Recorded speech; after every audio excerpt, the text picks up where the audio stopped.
Hi అండి. నేనైతే మీషోలో ఇంకో కుర్తా అయితే తీసుకున్నాననమాట. రీసెంట్‌గా నేనైతే మొత్తం 3 కుర్తాస్ అయితే తీసుకున్నాననమాట.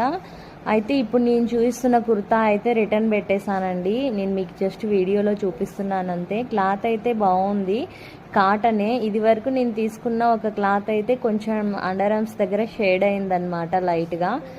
నాకు వచ్చేసి ఇది 257 రూపీస్కి అయితే వచ్చింది. కాటన్ క్లాతే బాగుంది. బట్ నాకు తెలిసి షేడ్ అవుతుందనే ఒక డౌట్తో నేనైతే రిటర్న్ పెట్టేశాను అనమాట. దీంట్లో కలర్స్ కూడా అవైలబుల్ ఉన్నాయి. మీకు నచ్చితే ఒకసారి చూడండి, పర్చేస్ చేసి తీసుకొని చూడండి. క్లాత్ అయితేనే నాకైతే కొంచెం ప్రైస్ అయితే రీజనబులేనండి, కానీ క్లాత్ కొంచెం ఏదో అనిపిస్తుంది. సైజ్ కూడా చాలా పెద్దగా వచ్చిందనమాట. నేను డబుల్ ఎక్సెల్ పెట్టాను, నాకు ఇది త్రిబుల్ ఎక్సెల్ సైజ్ వచ్చేసింది. అందుకే రిటర్న్ అయితే నేను పెట్టేశాను అనమాట. చాలా పల్చగా ఉంది క్లాత్. ఇంకా ఇది వరకు చూయించినవి అయితే పాలిస్టర్ క్లాత్